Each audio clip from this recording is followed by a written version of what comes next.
और सत्यता इस शिव महापुराण के माध्यम से कहना चाहेंगे कि आज के व्यक्ति से अगर पूछा जाए, किसी भी चीज की कीमत पूछी जाए तो वो कीमत बता सकता है।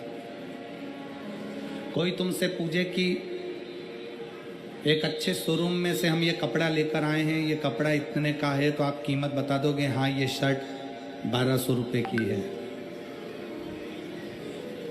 और पूरे सूरत में कपड़े की सबसे ज्यादा फैक्ट्रियां हैं। काय सोमणी जी, सही है? सबसे ज्यादा कपड़े की फैक्ट्रियां सूरत के अंतर्गत हैं, सबसे ज्यादा। हर कपड़े का व्यापारी बता सकता है कि कपड़े की कीमत क्या।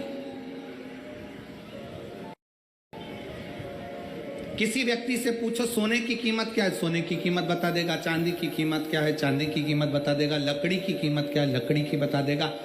प्लाट की कीमत क्या है, कोई तुमसे पूछेगा क्यों साहब सूरत में प्लाट क्या रुपए स्क्वायर फीट है, कीमत बता दोगे। मकान की कीमत क्या है वो बता दिया जाएगा। बाजार में दुकान की कीमत क्या है वो बता दिया जाएगा। जो घड़ी पहने हो, कोई पूछे तो तुम घड़ी की कीमत बता सकते हो, कपड़े की कीमत बता सकते हो, लकड़ी की कीमत बता सकते हो, प्लाट की कीमत बता सकते हो, सोने चांदी की कीमत बता सकते हो, बर्तन भांडे की कीमत बता सकते हो, गाड़ी की कीमत बता सकते हो, चश्मे की कीमत बता सकते हो। संसार में सबकी कीमत बताई जा सकती है, पर एक कीमती चीज ऐसी है जिसकी कीमत बताना कठिन है, वो प्रेम है, केवल प्रेम। और जिस दिन प्रेम को कीमत से तोला जाए तो समझ लेना कि वो प्रेम श्रेष्ठ नहीं है, वो प्रेम श्रेष्ठ नहीं है। प्रेम की कोई कीमत नहीं है, प्रेम की कीमत होती ही नहीं है, क्योंकि वो इतना अनमोल होता है।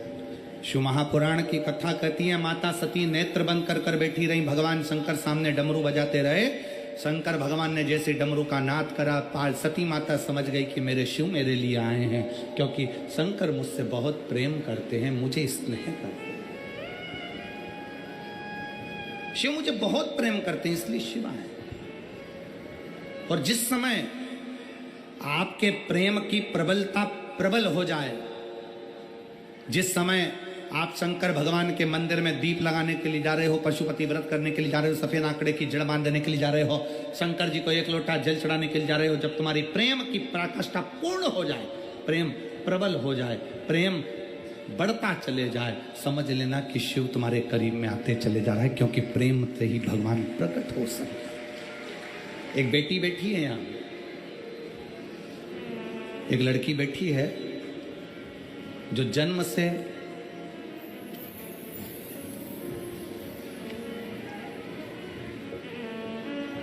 बोल नहीं सकती थी, जन्म से बोल नहीं सकती थी। ये लड़की का फोटो है। 7 साल की हो गई पर मुंह की आवाज नहीं आई, उसकी आवाज नहीं आई। सारे डॉक्टरों का इलाज करवा लिया,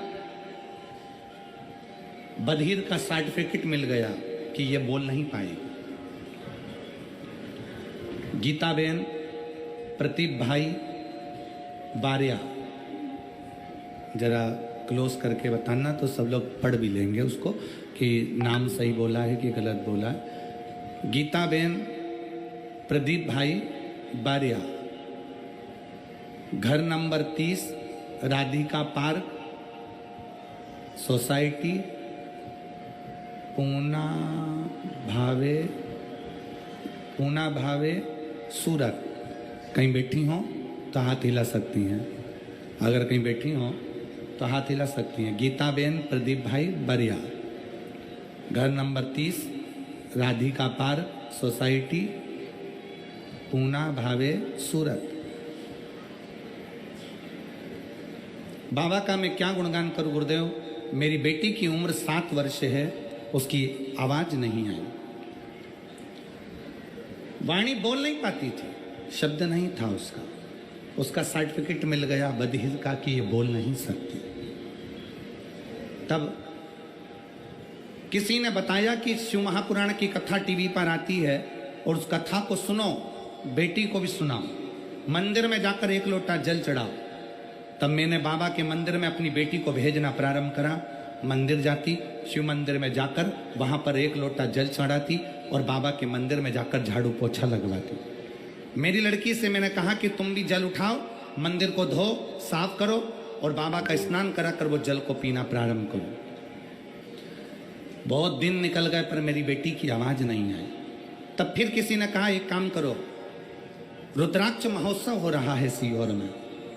हम पिछले वर्ष रुद्राक्ष महोत्सव में पहुंच गए, भीड़ थी पर बाबा के दरवाजे पर पहुंचकर हमने बाबा से विनती करी, वहां रुके। हमें नहीं मालूम कि रुद्राक्ष महोत्सव में ऐसा क्या होता है, पर हमने बेटी से पार वहां पर कंकर शंकर की पूजन कराई, रुद्राक्ष लिया, आ गए। तांबे के कलश में रुद्राक्ष को गलाते, शिवजी पे जल चढ़ाते और बेटी को देना प्रारंभ करा। आज मैं बाबा के सामने छाती ठोक कर कहती हूँ, मेरा बधिर का सर्टिफिकेट मैंने फाड़ दिया और मेरी बेटी ने बोलना प्रारंभ कर दिया। मेरी लड़की आज पूर्ण तरह से अच्छी है, बोलती है और मेरे बाबा की बड़ी कृपा है। मैं बाबा को यहाँ धन्यवाद देने के लिए आई हूँ। कहीं अगर बैठी हो तो गीता बेन, प्रदीप भाई बारिया अगर बैठे हो तो अवश्य आए, और अगर बेटी आई हो तो उसको भी लेकर अवश्य पधारें। शिव भक्ति किसको कहते हैं? शिव की उपासना किसको कहते हैं? और प्रेम जब अनंत हो गया, रोम रोम संत हो गया। प्रेम जब अनंत हो गया, रोम रोम संत हो गया। अपने प्रेम को बढ़ाइए, शिव के प्रति अपनी भक्ति को बढ़ाइए।